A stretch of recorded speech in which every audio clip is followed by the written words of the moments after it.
Hello, guys. So we're going to start with a familiar verse. Uh, Yeshayahu, Isaiah 1:1. Chazon Yeshayahu v'namotz. Asher chaza al Yehuda v'Yerushalayim bimei Uziyahu Yotam Achaz Yechizkiyahu Malchei Yehuda. The vision of Isaiah, son of Amos, which he saw concerning Judah and Jerusalem in the days of Uzziah, Jotham, Ahaz, Hezekiah, kings of Judah. So we've already heard this, right? But I wanted to look at a couple of things.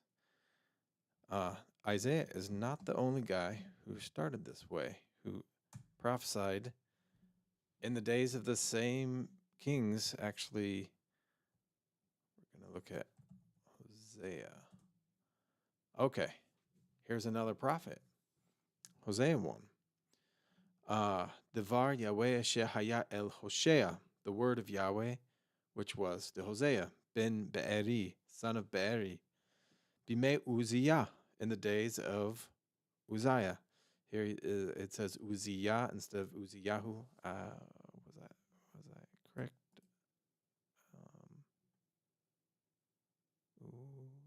Yeah, Uzziyahu is Isaiah 1. Uzziyahu, right? Uzziah. I think he's also called Azariah at a different place. Hosea 1:1. Okay, so Hosea, if you pay attention, I know these are boring names of kings and stuff, but maybe it's not so boring.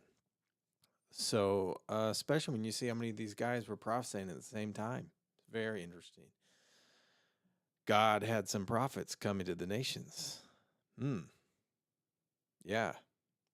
Devar Yahweh asher haya el Hoshea, the word of Yahweh, which was to Hosea, ben Be'eri, the son of Be'eri, bimei Uzziah, in the days of Uzziah, Jotham, Achaz, Ahaz, Yechizkiyahu, Hezekiah, Malchei Yehuda, the kings of Judah. Now, interestingly, Isaiah only directed all of his stuff to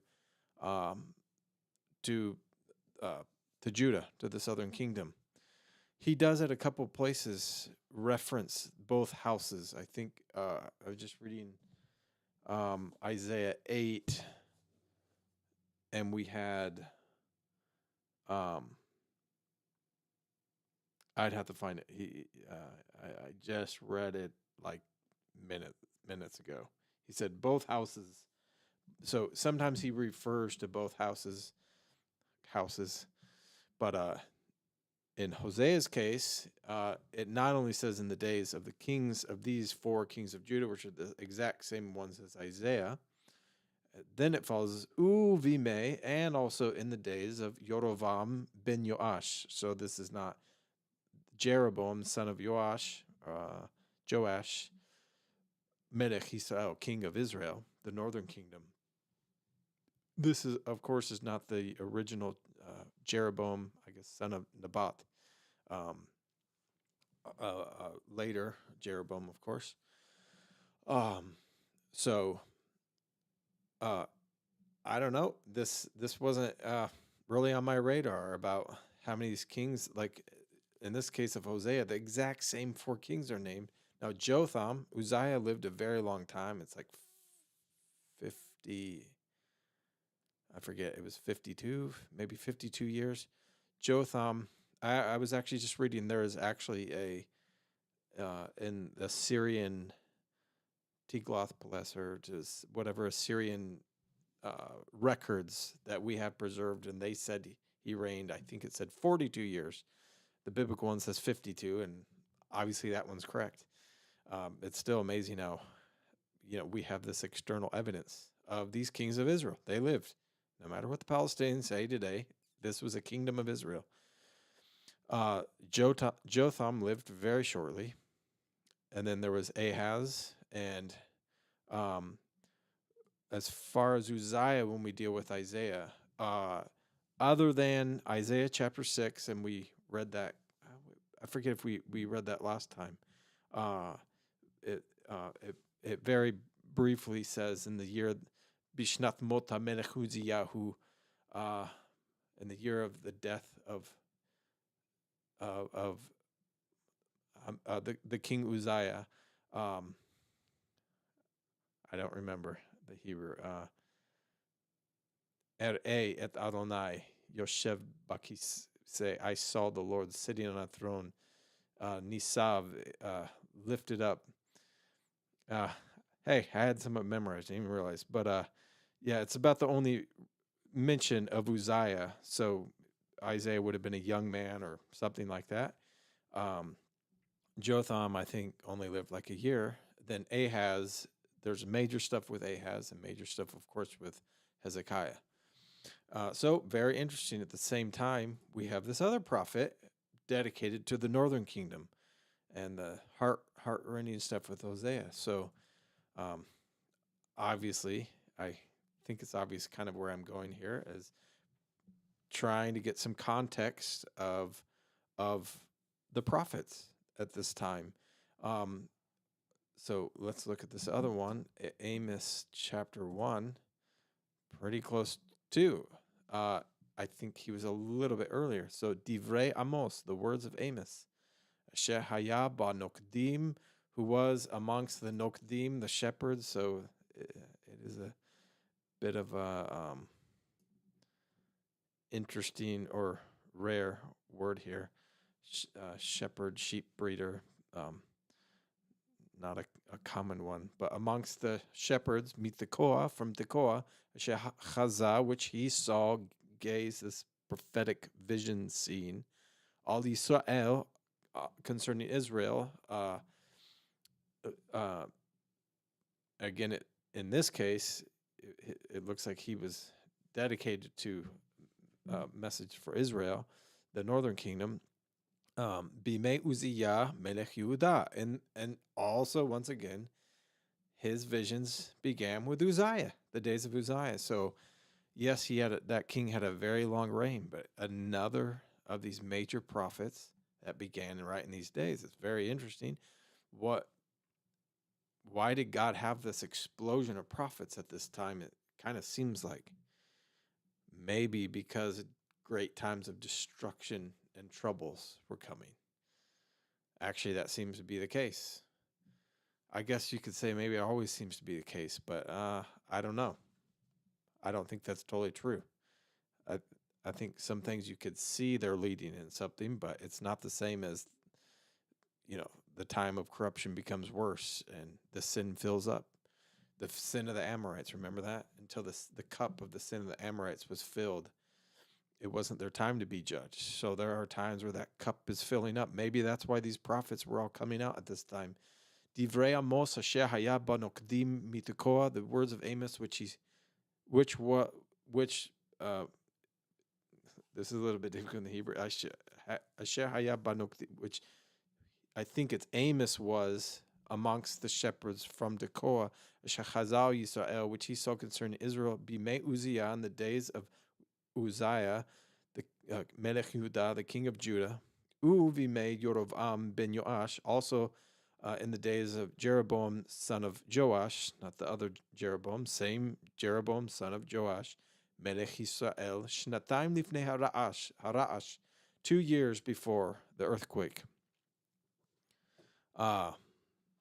Hey, we might as well do the first line. By Yomer Yahweh Mitzion, and Yahweh said, Mitzion Yishag, Mirushalayim Yitin Kolo. Yahweh from Zion roars, from Jerusalem he sends forth his voice. Is there a better way? He shouts aloud from Jerusalem. Let's see. How did the NAS do this? The Lord roars from Zion, and from Jerusalem he utters his voice. Be'avlu ne'ot haroim, and the pasture lands of the shepherds wither. Ve'avesh rosh hakarmel, and the top of Carmel. This typically Carmel is like a garden or a luxurious place. So the top of Carmel withers or dries up. Hey, not the uh, a time of judgment. So, uh, okay, we're gonna jump to one more. So we had Hosea, we had Amos, and where we go? Micha Moroshet. Micha. I once had a friend named Micha. Hello, Micha. Yerushalayim. And I'm not spelling it right here. At that time, I did not know Micah was pronounced Micha. Who is like you?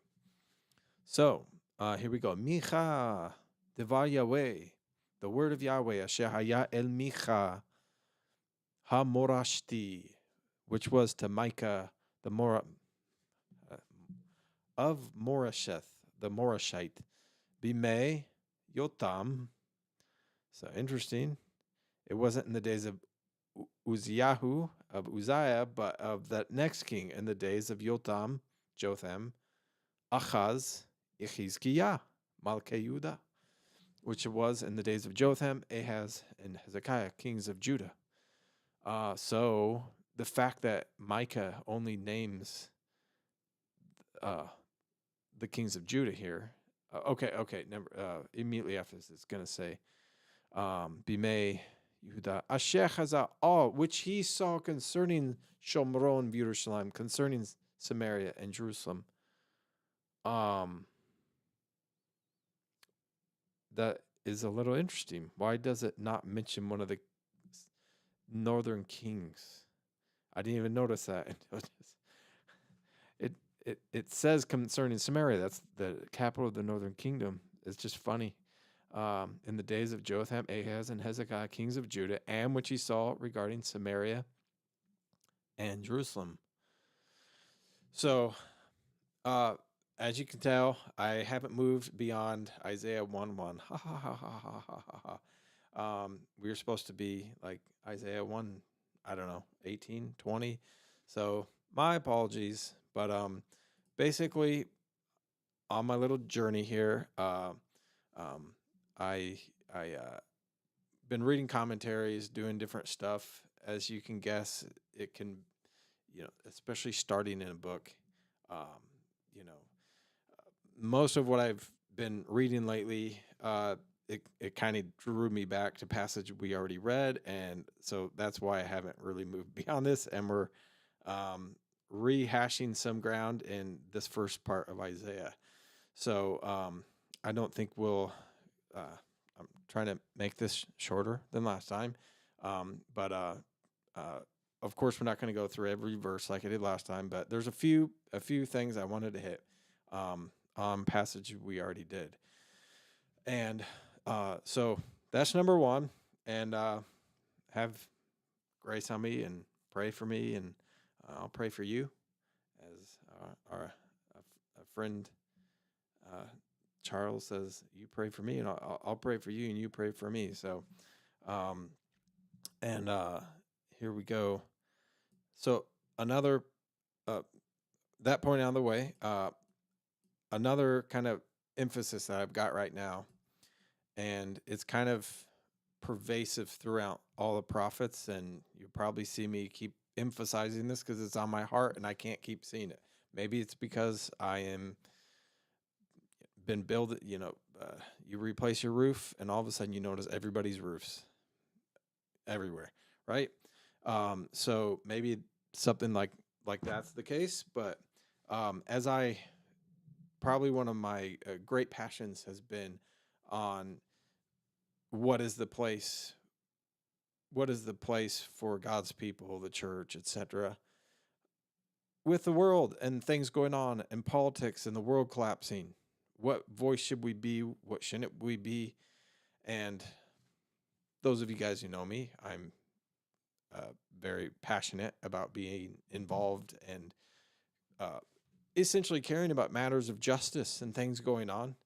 But those are still sticky questions, like, no, I've clearly mentioned many of these issues in our a week ago.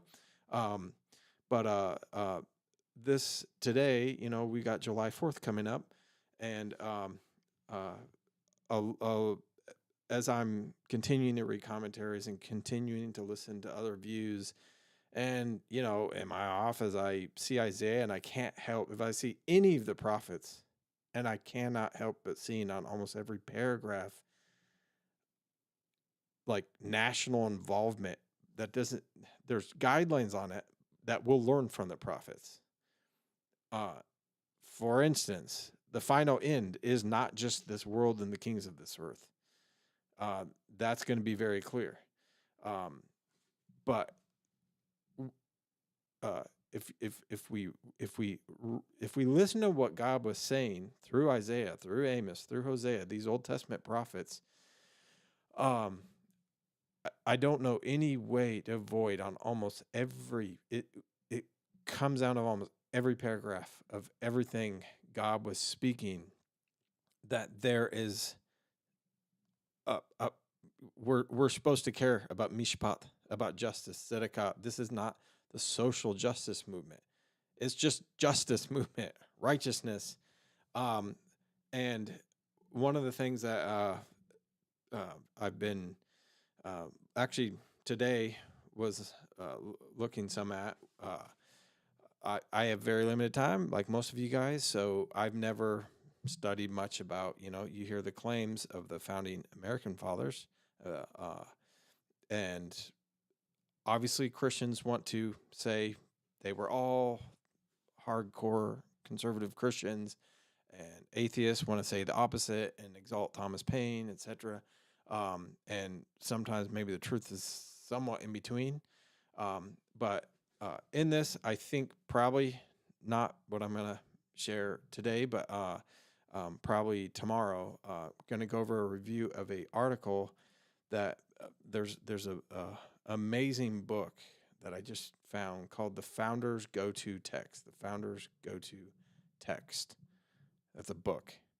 And it looks like someone who spent 30 years studying both sides of this debate, and just some absolutely amazing stuff. I'll put the link in here, the Founders Go-To Text, and then there's this review by a guy named James Bruce. So I was just going to go through that article. It was posted on lawliberty.org. And I think it's pretty amazing how, without exaggerating, of trying to act like they were all perfect Christians, it really is amazing how much a biblical worldview and principles really did produce the fertile ground of many of the good things that America has been able to be. I'm giving this whatever podcast, videocast. This isn't just for America. Many of those good things spread throughout, or not just good things, but many of the ideals of freedom, democracy, republic, um, uh, which did not just found in America, but many of those things have spread throughout the world. And anyways, I think it behooves us to see some really amazing things. You know what? I'm on it. So let's just look at one example. So I had this. Here we go. The founders. Okay.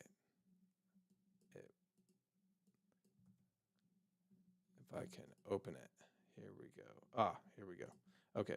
The Founders Go-To Text. And so this guy, 2017, this sounds like, if you want to study this thing, this is one to really read. In his illuminating reading the Bible with the founding fathers, Daniel Dreisbach, and you can find, I just started reading a little bit about him, shows how early Americans used the Bible both as an intellectual source book and as a tool for moral instruction. He thinks, quote, the Bible is the most authoritative, accessible, and familiar book in 18th century America. the most authoritative, the most accessible and familiar book in 18th century America. Can you believe anyone saying that today in our godless America or the godless Europe? It's gone. And this has everything to do with the prophets. Like, our nations have completely left God. Like, there's no ambiguity now. A claim of biblical influence, Dreisbach writes, he's going to be on the defensive for this first line, does not suggest that the founders were theocrats intent on imposing a biblical order on the polity. On the contrary, he says, believers and skeptics alike made use of the Bible. Even skeptics did. The American University professor is admirably cautious, avoiding the skilla of making, I love this, making every founder was a deist, and the Chartist, I don't know how to pronounce that, and I know this is it's kind of one ill or the other, of making every reference to the Bible a mark of true Christian piety. In other words, someone could reference the Bible, and it didn't mean they were a good Christian. Nevertheless, Dreisbach has an agenda. He exhorts students of the founding, quote, to be attentive to how the founders read the Bible and its place in the political culture of the founding era, end quote. His advice is not just for fellow academics. The biblical illiteracy of our age, quote, inevitably distorts the conception Americans have of themselves as a people, the nation, and their political experiment in self-government. We're so blind, we don't see where we came from. And I'll just keep reading here. So the book has two main parts. In the first, Dreisbach shows the pervasive influence of the Bible on the American public culture. Chapter 1, the Founding Fathers. Chapter 2, and political discourse at the time of the founding. Chapter 3. Part 2 explores specific Bible verses, Micah 6:8, Chapter 5, Proverbs 14:34, and Chapter 7, as well as thematically arranged content on resistance and liberty. After each chapter in Part 2, Dreisbach also offers an example of the Bible in the context of American history. For example, George Washington taking his presidential oath with his hand on an open Bible. Okay, so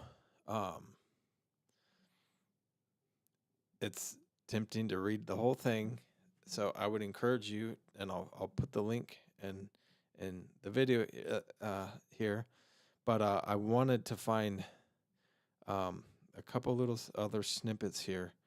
Dreisbach sets the stage for his rebuttal with Lutz's selective survey of American documents from 1760 to 1805. So a single biblical book, Deuteronomy, occurs more often, I guess we skip stuff, but in some survey of quotations the fathers made, I guess. A single biblical book, Deuteronomy, occurs more often than the Baron de Montesquieu's Spirit of the Laws. Indeed, Deuteronomy is cited almost twice as often as John Locke's entire corpus. Quote, the American founders drew on a variety of sources and authorities, Dreisbach notes, but no source was better known or more authoritative and accessible in their culture than the Bible. He makes clear that he takes the word founders to include far more than Franklin, Washington, Adams, Jefferson, Madison, and Hamilton. The term describes, quote, a cast of thousands who played their patriotic part at the local, state, and or national levels. Amen to that. The book, I'm a big proponent of the locals just as important, and not only a few names, right? So the book is at its best and shows how it is the, quote, product of 3 decades of research when Dreisbach makes a point about the Bible and then uses a founder to illustrate his observation, or even better, quotes a founder making his point for him. Such is the case when Dreisbach claims that, quote, the founding generation wove biblical language, often without quotation marks or explicit references, because quotation marks and citations were unnecessary to identify the sources of words so familiar to a biblically literate people. And he says, and somehow when these were quoted in Europe, they often had to clarify that because there was less literacy. And I wanted to see just one more thing about some of the founders.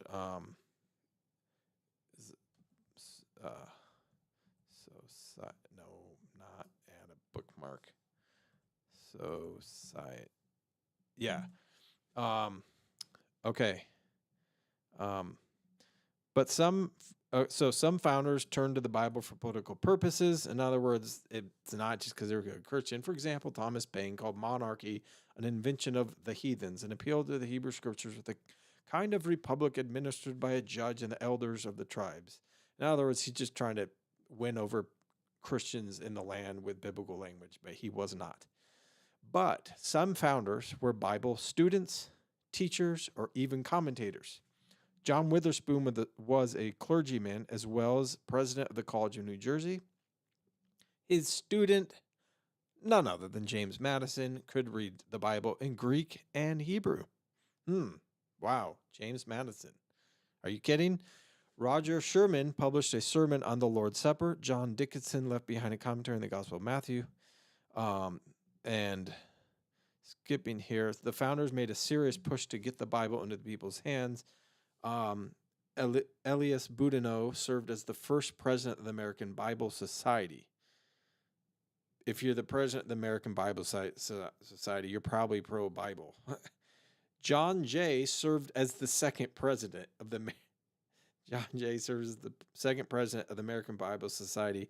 John Quincy Adams, Francis Scott Key, and John Marshall served as vice presidents of the American Bible Society. That's crazy. Dreisbach exhibits impressive craftsmanship in his chapters on single verses. His chapter on Proverbs 14:34, righteousness exalts a nation, but sin is a reproach to any people, shows his method at its best.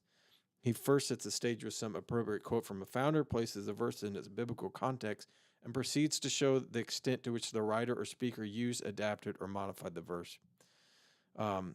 George Mason's concern for natural righteousness is as striking as it is prophetic. I don't want to keep reading, but we'll stop there. So what does this have to do with Isaiah and Amos and Hosea and our study and what we're doing? Well, I guess I've already said some of it, but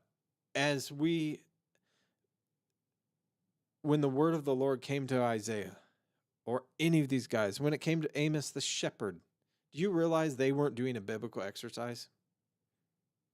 Oh, that's not proper biblical exegesis. Do you realize it had nothing to do with exegesis? As if it was the province of theologians doing theological stuff. I like those kind of things, but none of that was that. This was a shepherd who the word of the Lord came to go. Do you realize every one of these things in our modern time, it would be many Christians would be nauseated and revolt. How dare you mix words and say in the days of, okay, we'll mention some American presidents' names, some that I want to throw up when I hear their names, others that I mostly love when I hear their names. And some of you might be opposite on what they are, but this is what it would be like. In the days of George Bush, in the day and the word of the Lord came, in the days of Bill Clinton, in the days of Barack Obama, in the days of Donald Trump, in the days of Biden, the word of the Lord came to these prophets, and half of the words to the prophets, were to the kings themselves. Others were to the rulers, to the judges of the land. Much of it, obviously, was to the people, the common people, the main nation at large, whether they're sinning or not. Others were to entire nations. Like when we look at Isaiah, look at if you look here, look at all these. Yeah, Isaiah 14. What's 14? Israel's taunt of Babylon. 15, judgment on Moab. The pronouncement concerning. Okay, let's change.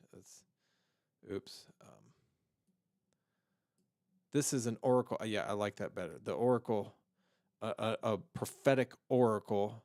Masa Moav. The oracle, a prophetic oracle weighty message that came to the prophet concerning Moab. That was a neighboring kingdom. That's like saying the word of the prophetic burden that came to the prophet from Mexico. How dare you defile the pure word of God with a modern reference and include evil kings? That's what it was originally. How could we not see how the living God is still speaking today in the same ways? It's the same living God. And where does it say in the New Testament? In one of the Paul says, and they were written, speaking the Old Testament, Exodus affairs and stuff in the desert, that they were written. I'm so glad he didn't say by the Spirit, he didn't say they happened, but he said they were written for your sake, your guys' sake. They were written for our sake. I addressed this last time. Anybody, you're putting yourself on the chopping block, that people are going to be all upset if you misuse and don't apply scripture to only the exact given national thing that was at hand then. Well, if that's the case, why do we even write? Okay, we happen to be Isaiah 15, judgment on Moab. Why even read this if there's no application for today? If there's nothing, I think the word he said, they were written for you because the things still apply. Okay, so no, we shouldn't read one of these and just completely not look at the original context. Of course, we're doing that, but how against the very purpose that it was given to make it just a biblical exercise? That is to and that's how much of many people feel. Maybe this is why. Maybe I just need to say it and not be upset, and let the Lord deal with it. But many people feel, many theologians, you're totally taking something and out of whatever, not just out of context. That's not the point. It's not just out of context. It's basically, how dare you use these things in a it's like, what? Who are you to apply this? But, anyways, go look at all these words. They were words to the nations. They were words. Let's look at 16, Isaiah 16, prophecy of Moab's destruction. So imagine if it said prophecy of Mexico's destruction, Mexico, Canada, prophecy of America's destruction. Let's look at 17. Masa Damasik. Hine Damasik Musar Meir, a prophetic oracle concerning Damascus. So imagine if it said a prophetic oracle concerning Washington, D.C. Hine Damasik Musar Meir, behold, Damascus. And what if it said Washington, D.C. is removed from being a city? Vehaita Me'i Mapala, and it shall be a heap, a fallen heap. Is that? It shall be a fallen ruin, a fallen heap. The cities of Aroer are abandoned. I think that was in the south. I think those are Israelite cities, but in the Negev. But, all these things were real places. That's how they heard it then. This wasn't a biblical exercise. It wasn't a theological exercise. God spoke to nations that were there then. Remember, we read the very first line of Hezekiah, of Isaiah, the very first line of Amos, the very first line of Hosea. They prophesied in these kings during the reigns of these kings, and much of it had to do with those kings, the actual people living then. They were words to the nations. Words to the nations. So we got to do one more. Isaiah 18. Message to Ethiopia. Cush. Yep. 19. Message to Egypt. Behold, the Lord is riding on a swift cloud and is about to cut. This is kind of like the letters to the churches.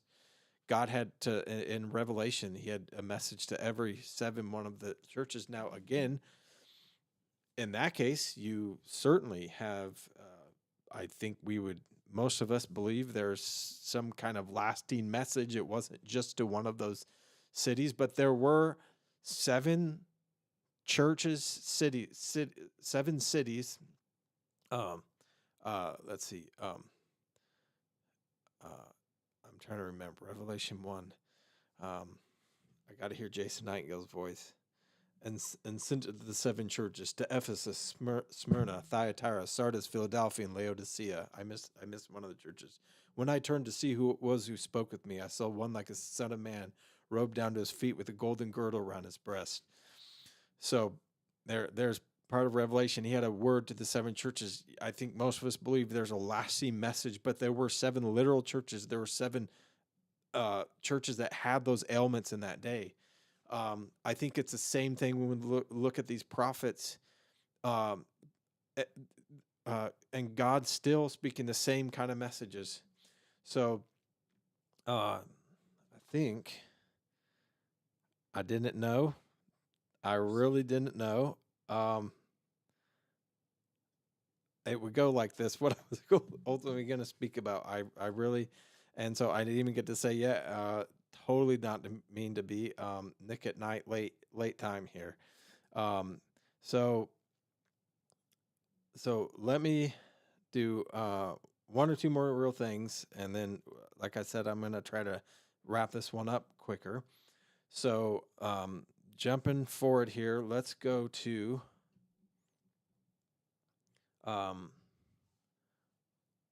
back to Isaiah 1. And I said I wanted to 4. Yeah. Okay. So actually, verse 2. So the second verse. Okay. So, Shim'u shaman ve'azine eretz. Hear, O heavens, and listen, earth.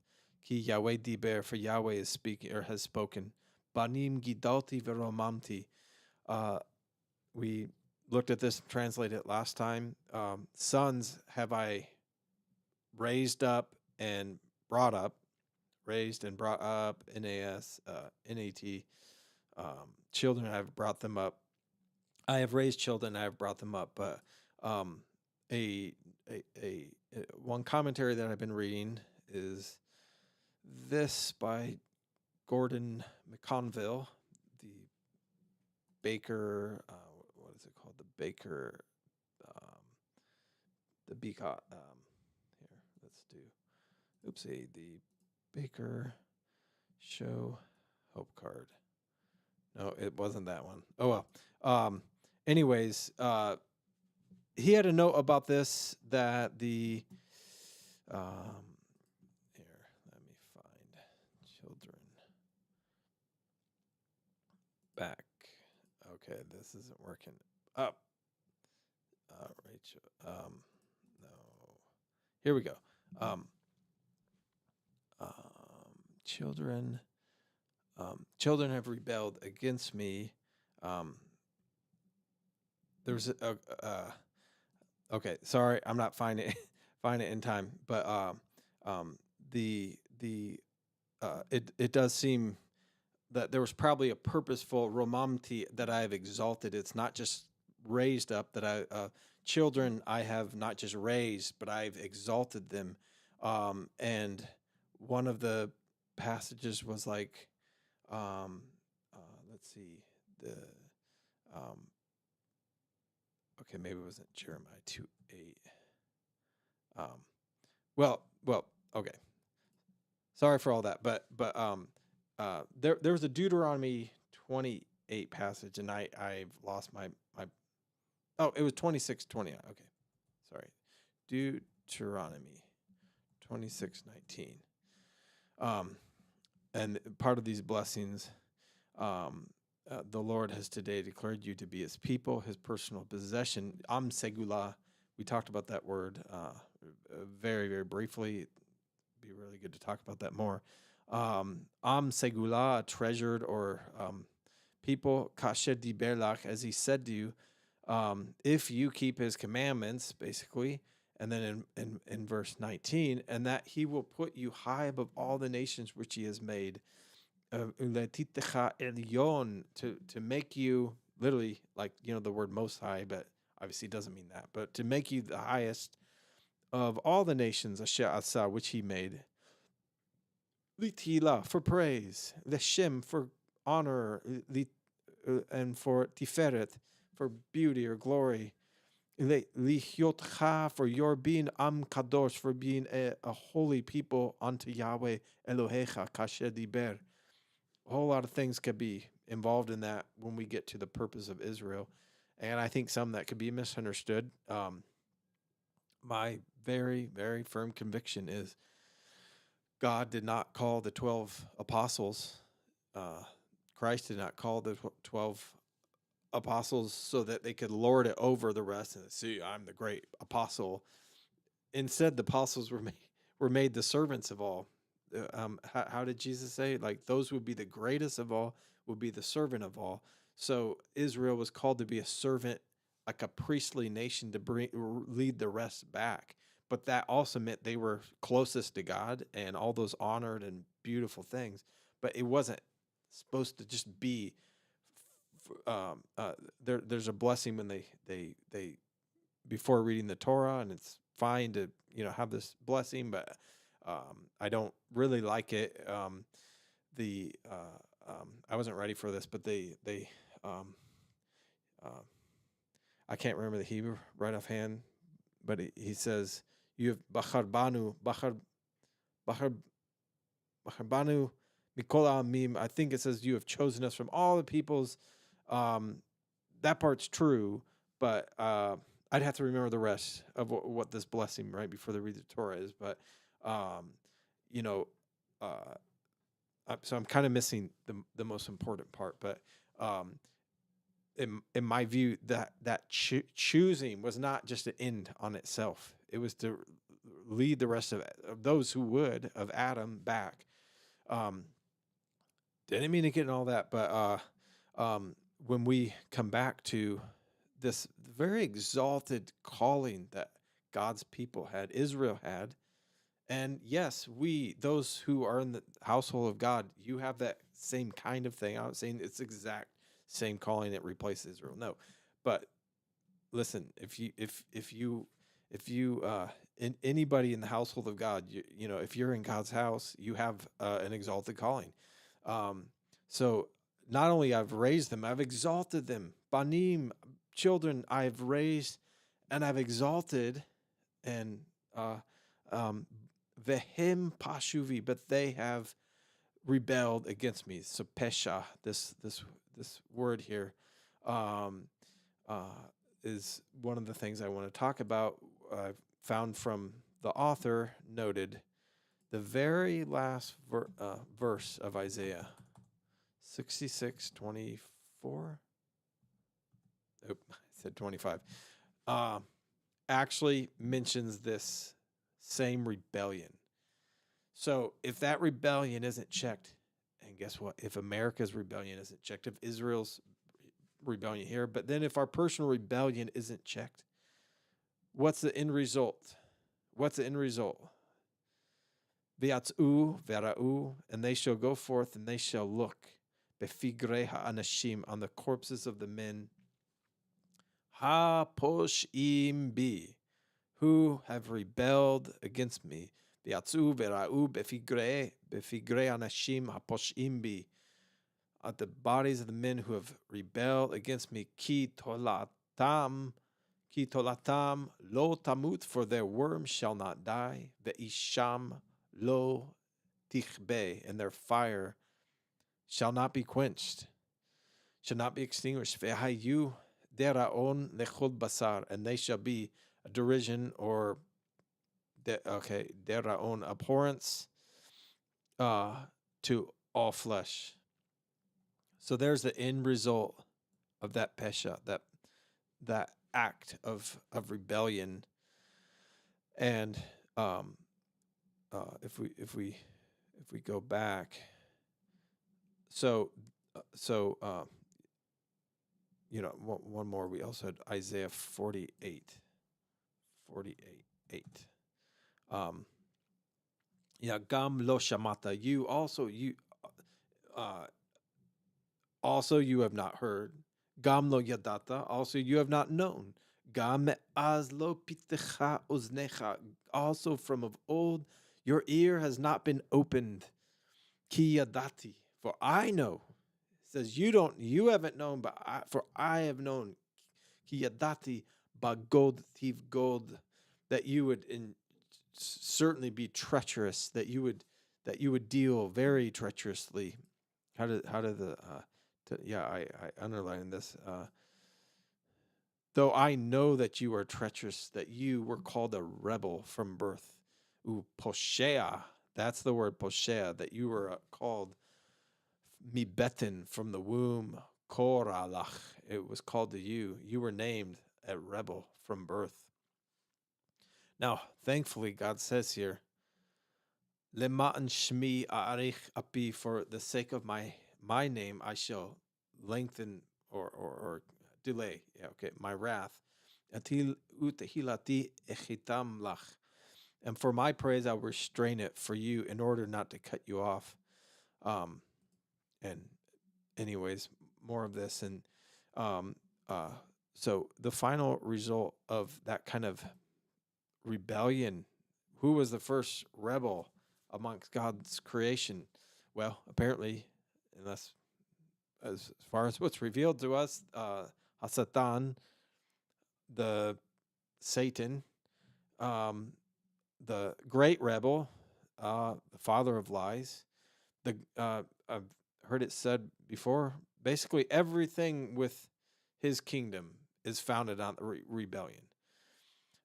You're looking at basically everything around him is about lies, and everything about him is that spirit of rebellion. Rock music, everything, rock music, whatever it's rap, whatever of worldly nature of any of these genres of music. Um, uh, okay, there's obviously good sides of it, but I mean, of the world side use of that music is so filled with that rebellion through and through. Um, so the end result is when we look at Isaiah 4, and we'll try to end with this. So hoi goy chote, whoa, or oi, oh sinful nation, oh nation that sins, goy chote. There, hey, how is this not goy chote, sinning nation? How of any people that God would, God actually called Nineveh. God wanted Nineveh to return to him and to quit their sins and to quit their total violence. How about the nation, the world before the flood in the days of Noah? There wasn't even an Israel yet. You think God didn't care? Of course he cared. It says it grieved him to his heart. So these things were written for our day as well. Hoi goy chote, oh, nation that sins. Am kevet avon, people heavy with iniquity. Zera meraim, a seed of evildoers. I know we read some of this before, but this is the word I wanted to see here. Banim mashchitim, sons who corrupt. They cause corruption. They destroy. It's not just I know we've had the word destroy for other things here. I'll finish this. Azvu et Yahweh, they have abandoned Yahweh. Niatsu, they have spurned et Kadosh Israel, the Holy One of Israel. Nazoru achor, they have been estranged from him backwards. So this word banim mashchitim, and this would be a great word study to continue a lot more on. Our commentary said, I had a quote here. The last acting corruptly is used for the thoroughgoing sin of humanity in the flood of the narrative, in the flood narrative. Finally, the notion of personal rebellion against Yahweh, and I lost that part. But here in Genesis 6:11, we have the same word again. This would be a great word study to. It's not a happy word study, but verse 11 You guys, does this not fit many of our lands today? There's such violence, such whatever. Vatishacheta aretz lifnei Elohim. Now the earth was corrupt in the sight of God. Now they both said corrupt. Now the earth, yeah, I like that. The earth was ruined in the sight of God. Um, where does it affect the swarms of flies? Yeah. So okay, yeah, and in Jeremiah, I was actually earlier going to read that. You have Jeremiah's belt, Azor, uh, after he had buried it in like some mud, and imagine like a nice shirt or cloth, and then buried it in some wet mud, and coming back a year later or something, um, and then finding it just all decayed, moldy. So the same word is used, shachat. It's not just the normal word corrupt, um, just something to be completely corrupted, ruined, destroyed. So uh, that's one of these problems when we have a word like destroy. The earth was often this term is used, I think, in the Hefil, and they'll just say destroy, but it has these other connotations of corruption and ruin. Um, and so, um, and same one in Genesis 19 with Sodom and Gomorrah. Lot, it says before when Lot looked at it, before God had shachat. I don't know what stem that was, probably Hefil, but before God had destroyed shachat, ruined, caused ruin to Sodom and Gomorrah. So, uh, so uh, here in the flood, the earth was corrupt, and I think then later, let's actually read the next verse. Vayar Elohim et haaretz. So God saw the earth, v'nei nishchata, and behold, the same word shachat. It was shachated, it was corrupted, ruined. Ki hishchit. This is a hefil for kol basar. All flesh had corrupted, ruined its darko, its way, all haaretz, on the land. And then and okay, one more verse. Then God says, "Vayomer Elohim leNoach," and God said to Noah, "Ketz kol basar ba lefanai." The end of all flesh has come before me. You guys, maybe we have even 200 years before the end of the world. Um, that would actually still be very soon, but a day like this is coming very soon. And we're seeing such corruption. I know, you know uh yeah, we've had much corruption before, but that amount, the weight of it matters. It matters before God. um the kevod, the weight of how much increase of total horrible violence and corruption.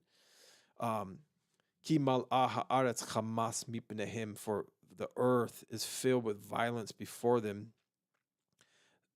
Okay, here's one of the most horrible stories like this, is hearing in Germany there's a gang, RAPE, of a precious terrible girl, and in Germany they let these evil sons of hell, spawn of Satan, off without jail time.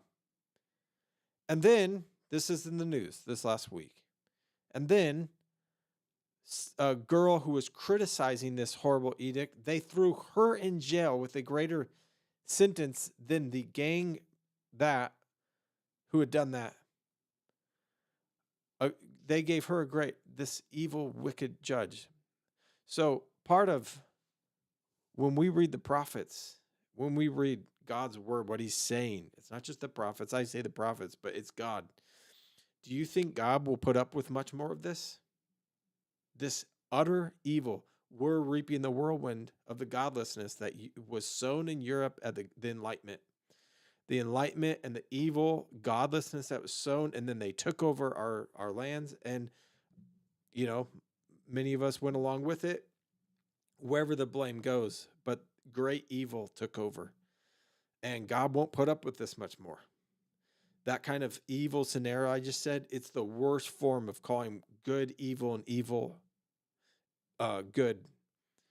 Such an utter corruption.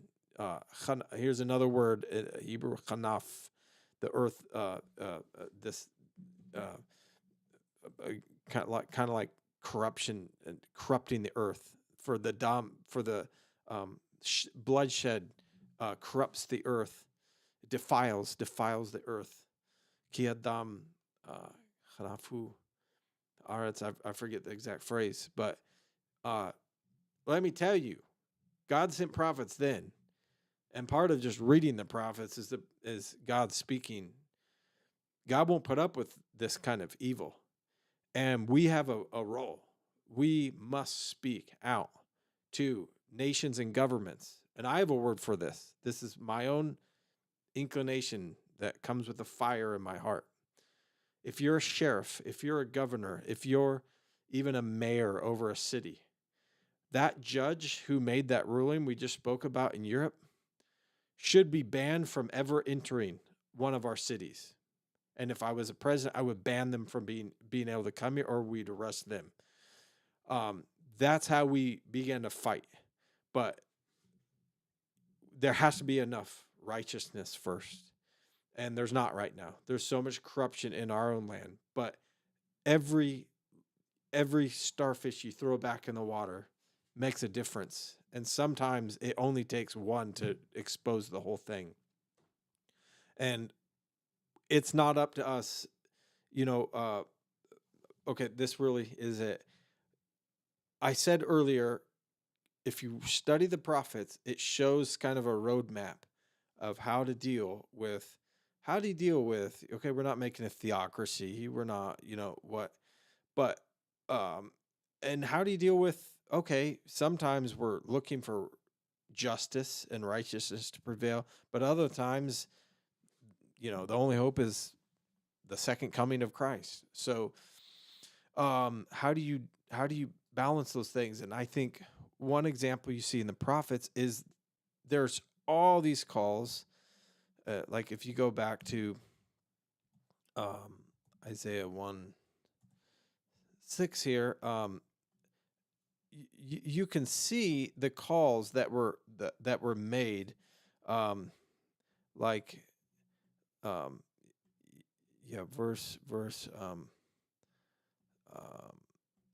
verse 16. Wash yourselves, make yourselves clean, remove the evil of your deeds from my sight. Stop doing evil. Read it again. Here, wash, cleanse yourselves, remove your sinful deeds. Do you realize this was not to the church? These were not religious documents. Anything that makes these religious documents, you're completely missing it. This was talking to the nation.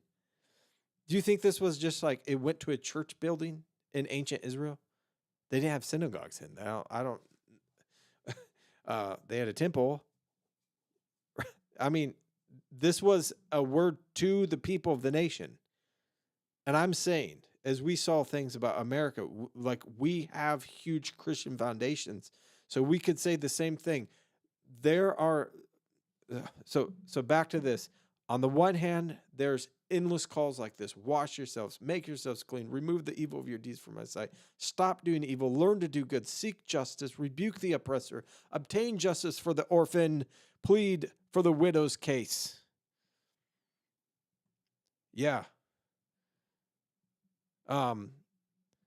So endless examples like this, but then endless examples of I was just reading Isaiah 8, the destruction is coming like a tsunami, like a flood, and destroying the whole land. And only a remnant. I was actually thinking this was the main thing I was going to talk about was the remnant. In verse 9, this beautiful thing in verse 9 about Lule Yahweh Tzevaot Hotir Lanu Sari, unless Yahweh of armies had left that word Hotir, yet there had left over for us not a captive, an escapee or survivor in just a little bit. Kisdom Hayini, we would have been like Sodom, and we would have been likened to Gomorrah, And so in many cases, the on the one hand, there's these calls to change, and it really can happen, and there can be revivals, there can be change. In other cases, the only hope is the end, and you can see that in the next chapter, Isaiah 2. "V'haya be'acharit yamim," and it shall come at the end of days, or in the latter days, and it will come about in the last days. Um, Nachon yiheh har beit Yahweh berosh harim, that the house of the that the mountain of the house of Yahweh shall be established as the head of the mount, at the head of the mountains, or as the most important of mountains. Will be established as the chief of the mountains, and be raised above the hills, and the nations there shall flood to Jerusalem, to the house of the God of Jacob. As Christians, we see the rightful Messiah, Yeshua Mashiach, will be reigning as king on earth. It's like, so. Uh, Here's something I need to talk about that more. We need to talk about that more. There's something wrong. I get it. If we're not talking about that and we're only thinking of temporary, current political things, yes, that's wrong. But guess what? If someone invades your house right now and tries to do something uh, to one of your loved ones, and you say, "Well, the Lord's coming," of course you wouldn't do that. We got to do both. It's not up to us to sort out those things. So part of the roadmap is, you see, there's this beautiful interweaving between then like, make a change, do a change, and I'll make your sins as white as snow. We saw in chapter 1. And then the next moment is like total destruction is coming.